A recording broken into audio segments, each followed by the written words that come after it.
রোজা রাখা অবস্থায় আপনি জোহরের নামাজ পড়েছেন, আল্লাহর দুইটা হুকুম রানিং চলছে, এখনো রোজা আর একটা হলো জোহরের নামাজ পড়ে মসজিদ থেকে বের হয়েছে, এমন সময় দেখেন একটা সাইকেল চোর ধরা পড়েছে। বলেন তো, নামাজ পড়লেন আল্লাহর হুকুম মানলেন, রোজা রেখেছেন আল্লাহর হুকুম চলমান, এখন চোরের বিচারটা কেমন করে করতে হবে? ওটা তো কোরআনে নাই। আরে নাই, জানাইগাতিতে কোরআনে আছে? যদি থাকে তাহলে বলে নামাজ রোজা হজ যাকাত মানলেন, দেনমোহর মানলেন, জমির ভাগ মানলেন, তাহলে কেন আপনি কোরআনের বিচার ব্যবস্থা মানলেন না? বিয়ে করার সময় দেনমোহর মানলেন, কিন্তু দেনমোহর দ্বারা মানল না। এইটার জিনা বেবিচারের বিচারটা কেমন করে করতে হবে? এটা কোরআনে আছে না নাই? তাহলে কোরআনের একটা পাঠ দেনমোহর মানলাম, যারা দেনমোহর মানে না তারা হলো জিনা বেবিচারকারী। এই জিনা বেবিচারকারিনী, তাদের বিচার করা কোরআনের বিধান আছে। এ কথা সত্য যদি হয় বলেন তো, জিনার বিচারটা কোরআন দিয়ে করতে পারবেন? পারবেন না কেন? তাহলে আপনি কোরআনের এই তালা মারা জায়গায় কবে ঢুকবেন? আল্লাহ তো বলছেন, ইয়া আইয়ুহাল্লাযীনা আমানুত্তাকুল্লাহ হাক্কা তুকাতিহি ওয়া লা তামুতুন্না ইল্লা ওয়া আনতুম মুসলিমুন। হে বান্দারা, আমি আল্লাহকে ভয় করার মতো ভয় করো, যেমন ভয় করা উচিত, আর শোনো, প্রকৃত আত্মসমর্পণকারী না হয়ে তুমি মৃত্যুবরণ করো না। মুসলিম শব্দের অর্থ হলো আত্মসমর্পণকারী। তো আমি কোরআনের কাছে আত্মসমর্পণকারী যদিও করলাম, কিন্তু 3 নম্বর বৃহত্তর বড় গেটে এমন তালা লাগানো আছে, আল্লাহর আইনগুলো, বিচার ব্যবস্থাগুলো, সমাজ ব্যবস্থা, রাষ্ট্রীয় ব্যবস্থা কোরআন দিয়ে চলানোর কথা, সেটা আমরা কোনোদিন মানতে পারলাম না। বরং যারা পর্যন্ত মানতে চেয়েছে, আল্লাহর আইন 100% মানার পক্ষে কথা বলেছে, তাদের নামে মামলা হয়েছে, তাদের হামলা হয়েছে, কারাগারে যেতে হয়েছে, গুম হতে হয়েছে, এমনকি ফাঁসির কাষ্ঠেও ঝুলতে হয়েছে। একটু কথা বলেন, ঠিক না বেটি? কি অপরাধ ছিল এই শেরপুরের গর্বিত মানুষ, পৃথিবীতে যার নাম বড় উল্লেখযোগ্য ছিল, আল্লাহু আকবার, কামারুজ্জামান ভাই, কি অপরাধ করেছে? নির্দোষ একটা নিষ্পাপ মানুষকে কোন কারণে ফাঁসির কাষ্ঠে ঝুলানো হলো? আজকে শেরপুরবাসীর জন্য এটা অত্যন্ত দুঃখের কথা। কথা বলেন, ঠিক না বেটি? আপনি যে জেল করেন না কেন, এরকম একটা যোগ্য ব্যক্তি বাংলাদেশের জন্য দরকার ছিল। আজকে সেই লোকটাকে ফাঁসি দেওয়া হলো কোন অপরাধে? একটাই অপরাধ, এই তালা মারা গেট খুলতে চেয়েছিল। একটাই অপরাধ, তালা মারার গেট খুলতে চেয়েছিল। আমার আগে মাওলানা খালেদ সাইফুল্লাহ আইয়ুবী বলেছেন, ওনাকে এমন ভাবে অত্যাচার করা হয়েছে, হাঁটতে পারে নাই, রিমান্ডের পর রিমান্ডে নিয়েছে। কি অপরাধ? এই লোকটা জীবনে ঘুষ খায় নাই, জীবনে মদ খায় নাই, জীবনে কোনো নারীবাদী করে নাই।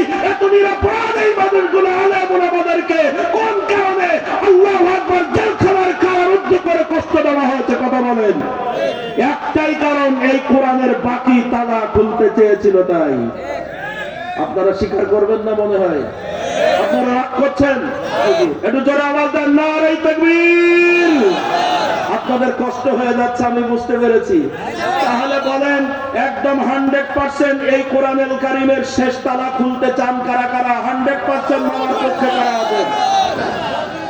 একটু জোরে আওয়াজ দেন, নারে তাকবীর, নারে তাকবীর। কোরআন আছে যেখানে আমরা আছি সেখানে, কোরআন নাই যেখানে আমরা নাই সেখানে। আর কোনদিন যাব না ওই আঙ্গিনায়, আর কোনদিন যাব না ওই আঙ্গিনায়। কোরআনের ডাকে যারা সাড়া দেয় না, নবীজির আদর্শ যারা মানে না, আর কোনদিন যাব না ওই আঙ্গিনায়, আর কোনদিন যাব না ওই আঙ্গিনায়। রাজি আছেন আপনারা? কষ্ট হবে আপনাদের? আজকের মাহফিলে যারা আছেন, এই বাংলাদেশ শতকরা 92 ভাগ মুসলমান। আমরা মুসলমান, এ কোরআনের সংবিধান আপনার আমার জন্য বড় দরকার।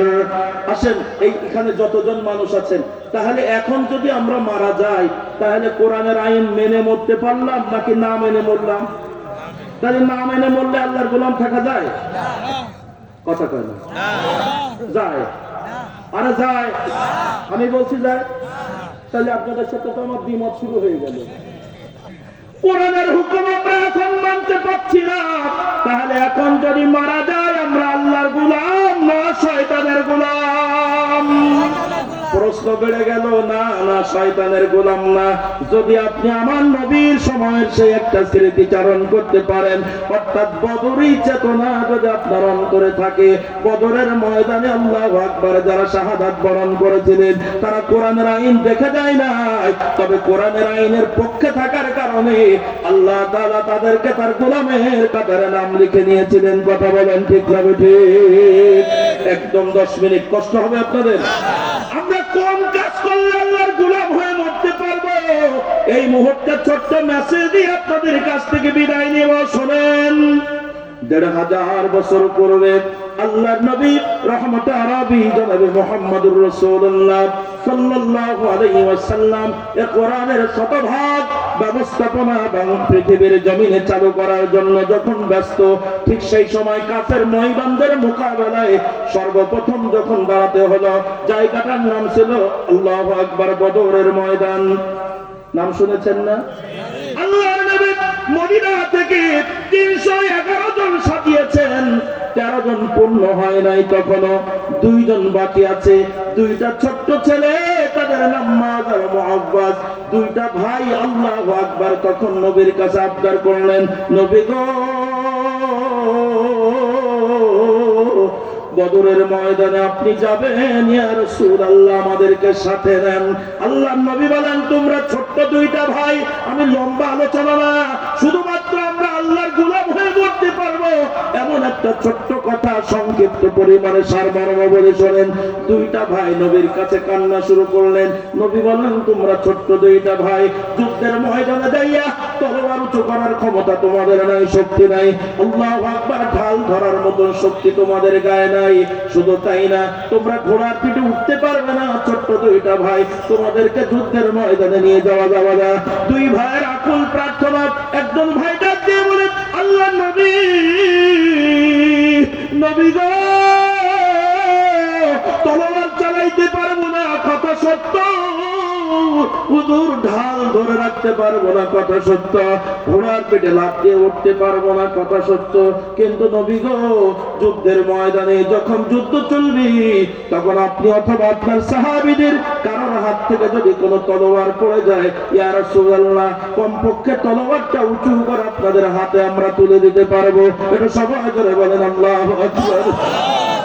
ছোট্ট 2টা ভাই কেঁদে বলেন, আল্লাহর নবী, শুধু তাই না, যুদ্ধের ময়দানে যুদ্ধ করতে করতে যদি কারোর পানির পিপাসা লাগে, এমন সময় আমরা ছোট্ট 2টা ভাই ঘোড়ার পিঠে উঠতে পারবো না, কিন্তু মশক থেকে 1 পেয়ালা পানি সাহাবীদের হাতে তুলে দিতে পারবো। নবী গো, আমাদের 2 ভাইকে আপনি ফেলে রাখবেন না। আল্লাহর নবী 2 ভাইয়ের আবদার শুনে এক পর্যায়ে বললেন, 2 ভাইকে যুদ্ধের ময়দানে নিয়ে যাওয়া যাবে না। 2 ভাইয়ের 1 ভাইকে নেওয়া হবে, 1 ভাইকে রেখে যাওয়া হবে। কি করতে হবে? 2 ভাই শক্তি পরীক্ষা করা হবে, যার গায়ে শক্তি বেশি তাকে যুদ্ধের ময়দানে নিয়ে যাওয়া হবে। কথা মতো 2 ভাই কুস্তি লেগে গেল, শক্তি পরীক্ষায় লেগে গেল। 1 ভাই আর 1 ভাইয়ের কানে ডাক দিয়ে বলে, ভাই, আমার গায়ে শক্তি কম, তোমার গায়ে শক্তি বেশি। ভাই একসাথে জীবন যাপন করে, একসাথে চলাফেরা করে, ভাই খবরদার তুমি আমাকে ফেলে চলে যেও না, তোমার গায়ে শক্তি বেশি আমি জানি। তাই যখন কুস্তি লাগবো, তখন তুমি আমাকে শক্তি দিয়ে একবার নিচে ফেলে দিবে, পরক্ষণে তুমি আমাকে ইচ্ছা করে উপরে উঠিয়ে তুমি নিচে পড়ে যাবে। আল্লাহর নবী যখন একবার আমাকে উপরে, একবার তোমাকে উপরে দেখবে, শক্তিটা সমান সমান দেখলে নবী কাউকে রেখে যেতে পারবে না। এটা সবাই করে আওয়াজ দিয়ে বলেন আল্লাহু আকবার। ইমানের চেতনা এত মজবুত, দুই ভাই কুস্তি লেগে গেল। কথা মতো শক্তিশালী ভাইটা দুর্বল ভাইকে নিচে ফেলে দিল, আবার শক্তিশালী ভাইটা পরক্ষণে পল্টি মেরে নিচে পড়ে গেল, দুর্বল ভাইকে উপরে তুলে দিল। আল্লাহ নবী দৃশ্য দেখে তাবাসসুম হাসি দিলেন, মুস্কি হাসি দিলেন, ডাক দিয়ে বলেন, ছোট্ট দুইটা ভাই রে, আয় আয়, আর তোদের দুই ভাইকে বাদ দেওয়া যায় না, তোদের ঈমান বড় মজবুত। আর দুই ভাই একসাথে মিলে বদরের ময়দানে যাবে আমার সাথে। তবে এখন চলে যা, তোর মা তোর বাবা তাদের কাছ থেকে বিদায় নিয়ে আয়। দুইটা ভাই চলে গেল, মা বাবার কাছ থেকে বিদায় নেয়। মা জননীদের আল্লাহু আকবারে হ্যাবিট, প্রতিটা মায়ের স্বভাব হলো সন্তান যখন বিদায় নেয় তখন মা কেন যেন শেষবারের মতো একটা খাবার খাওয়ায় দিলে আল্লাহু আকবার, মায়ের কলিজা বড় শান্তি পায়। ছোট্ট বাচ্চাকে খাওয়ায় দেয়, এমন সময় ছোট্ট বাচ্চা দুইটা বলে, মা আর খাবার সময় নাই, বিদায় দাও, হয়তোবা দেখা হবে জান্নাতে। বাংলার একজন কবি তার সেই কথার অনুবাদ করে এমন ভাবে বলছেন, ছোট্ট দুইটা ভাই মাকে ডাক দিয়ে বলে, মা দাও মা ছেড়ে জলদি করে, আর খাবো না ভাত, শেষবারে দাও দোয়া করে, মাথায় রেখে হাত, দাও মা ছেড়ে জলদি করে, আর খাবো না ভাত, শেষবারে দাও দোয়া করে, মাথায় রেখে হাত। যেই জিহাদের ডাক দিয়েছেন প্যারা নবী, সেই ডাকেতে সাড়া দিলেন শত সাহাবী। যেই জিহাদের ডাক দিয়েছেন প্যারা নবী, সেই ডাকেতে সাড়া দিলেন শত সাহাবী। তাও ছেড়ে জলদি করে, আর খাবো না ভাত, শেষবারে দাও দোয়া করে, মাথায় রেখে হাত। দুই ভাই মায়ের কাছ থেকে বিদায় নিয়া আল্লাহ নবীর সাথে আর হইয়া 313 জনের ছোট্ট একটা কাফেলা আমার নবীজি রওনা দিলেন বদরের ময়দানে। আল্লাহু আকবার। কেউ বা পায়ে হেঁটে, কেউ বা ঘোড়ার পিঠে ওঠে। অধিকাংশ মানুষের কাছে ভারী অস্ত্র নাই, অধিকাংশ নবীর সাহাবীদের কাছে যুদ্ধের পোশাক নাই। বদরের ময়দানে হাজির হয়ে গেল। এদিকে আল্লাহু আকবার, কাফের বেঈমান মুখোমুখি হয়ে গেল মক্কার প্রেসিডেন্টের নিয়ন্ত্রণে। 1000 কাফের বেঈমান, তাদের ভিতরে কোনো বড় মানুষ নাই, কোনো ছোট মানুষ নাই, সব নওজোয়ান, সব পরীক্ষিত সৈন্য। কেউ পায়ে হেঁটে আসে নাই, সবাই ঘোড়ার পিঠে, উটের পিঠে ভারী ভারী অস্ত্র নিয়ে আল্লাহর নবীর বিরুদ্ধে 1000 কাফের বেঈমান নিয়ে আবু জেহেল দাঁড়িয়ে গেছে পাহাড়ের পাদদেশে, সমতল ভূমিতে। আর আমার নবীজি আল্লাহু আকবার, পাহাড়ের ঢালুতে মজার বিষয়, আরবের মাটি, পাথরের মাটি, পাথরি পাহাড়, কিন্তু বদরের ময়দানে যেখানে যুদ্ধ হলো ওখানে বালুর পাহাড়। আল্লাহু আকবার, পাহাড়ের ঢালুতে আমার নবীজি সাহাবায়ে কেরামকে নিয়ে দাঁড়িয়েছেন। ঘোড়ার পা দাঁড়ায় না, সরে যায়, মানুষের পা দাঁড়ায় না, সরে যায়। আল্লাহ নবী দোয়া করলেন, রব্বুল আলামিন, কাফের বেঈমানদের মোকাবেলায় এখানে তুমি বদরের ময়দান আল্লাহ তুমি পরিবেশ তৈরি করে দাও। আল্লাহ তাআলা মুষলধারে বৃষ্টি দিলেন। বৃষ্টির কারণে আল্লাহু আকবার, পাহাড়ের ঢালুর মাটি চেপে গেল আর নিচের সমতল ভূমি কাদামুক্ত হয়ে গেল। মুসলমানদের জন্য বড় উন্মুক্ত হয়ে গেল, আর কাফের বেঈমানদের জন্য কাদামুক্ত জায়গা হয়ে গেল। বড় কষ্টের কথা বলি, বিদায়ের সময় আল্লাহর নবীর সাথে 313 জন সাহাবী যুদ্ধ শুরু করার আগে আল্লাহর নবীর হাতে হাত রেখে বলছেন, ইয়া রাসূলুল্লাহ, আমাদের দিকে তাকান, আমরা অনেকেই মক্কা ছেড়ে মদিনায় এসেছিলাম ইসলামের জন্য, কোরআনের জন্য, নবী আপনার আদর্শের জন্য। আবার মদিনা থেকে অনেক ভাইদের সাথে নিয়ে আজকে বদরের ময়দানে হাজির। হযরত আব্দুল্লাহ ইবনে মাসউদ রাদিয়াল্লাহু তাআলা আনহু বলেন, এক বাক্যে সবাই ডাক দিয়ে বলছে, নবী গো, আপনার হাতে হাত রেখে ওয়াদা করছে, আমাদের পেছন দিকে তাকানোর আর সুযোগ নাই। মা বাবার মায়া ত্যাগ করেছি, আর আমি আমাদের স্ত্রীর কাছ থেকে বিদায় নিয়ে এসেছি, সন্তানের কাছ থেকে বিদায় নিয়ে এসেছি। আল্লাহর নবী শুধু বাকি আছে জীবনটা দিতে। ইয়া রাসূলুল্লাহ, ওয়াদা দিলাম আপনার হাতে হাত রেখে এই গোটা জীবনে এক ফোঁটা রক্ত থাকা পর্যন্ত আল্লাহু আকবার, মানুষের তৈরি করা কোনো আইন মানব না, আল্লাহর বিধান সমাজে প্রতিষ্ঠিত করবই ইনশাআল্লাহ। ইয়া রাসূলুল্লাহ, শুধু তাই না, এই বদরের ময়দানে ওয়াদা ওয়াদা দিলাম গোটা জীবনে এক বিন্দু রক্ত টাকা পর্যন্ত দুনিয়ার কোন নেতার আদর্শ মানবো না। ও নবী আপনার আদর্শ মানবো।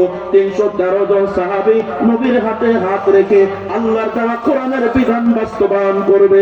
মানুষের তৈরি করা আইন মানবে না, নবীর আদর্শ মানবে, অন্য নেতার আদর্শ মানবে না। এমন একটা প্রতিজ্ঞা নিয়ে যুদ্ধের ময়দানে দাঁড়িয়ে গেল। ওদিকে 1000 কাফের বেঈমান একইভাবে আল্লাহু আকবার প্রতিজ্ঞা করছে। আমাদের নেতা আবু জাহেল মক্কার প্রেসিডেন্ট আপনার হাতে হাত রেখে ওয়াদা দিচ্ছে, আমরা সব নওজোয়ান স্ত্রী রেখে এসেছি, বাড়ি গাড়ি মা বাবা আপনজন রেখে এসেছি। এখন পেছন ফিরে যাওয়ার সুযোগ নাই, কারণ মুসলমানদের মধ্যে ওমর দাঁড়িয়ে আছে। ওমরের তলোয়ারের সামনে পড়লে ফিরে যেতে পারবো না। ও আমাদের নেতা, ওয়াদা করছি আমাদের গোটা শরীরে এক ফোঁটা রক্ত থাকা পর্যন্ত কোরআনের আইন সমাজে বাস্তবায়ন হতে দেব না। আপনি আপনার দাদা পূর্বপুরুষ থেকে যে আইন চলছে ওটাই চলবে। শুধু তাই না, আপনি ক্ষমতায় টিকে থাকার জন্য আপনি আপনার বন্ধু উৎপা সাহেবা মুগিরা মিলে যে আইন তৈরি করেছেন মক্কায় ওটাই সমাজে চলবে। কোরআনের আইন প্রতিষ্ঠিত হতে দেব না জীবনে এক ফোঁটা রক্ত টাকা পর্যন্ত। শুধু তাই না নেতা, আপনার কাছে ওয়াদা দিচ্ছে আমাদের মক্কার প্রেসিডেন্ট আবু জাহেল আপনার আদর্শ ছাড়া মুহাম্মাদের আদর্শ মানব না। 2 গ্রুপ জীবন দেওয়ার জন্য রেডি হয়ে গেল। কথা কি বোঝা গেল? 2 গ্রুপ জীবন দেওয়ার জন্য রেডি। 313 জন বলছে আল্লাহর কোরআনের জন্য, নবীর আদর্শের জন্য জীবন দেব। 1000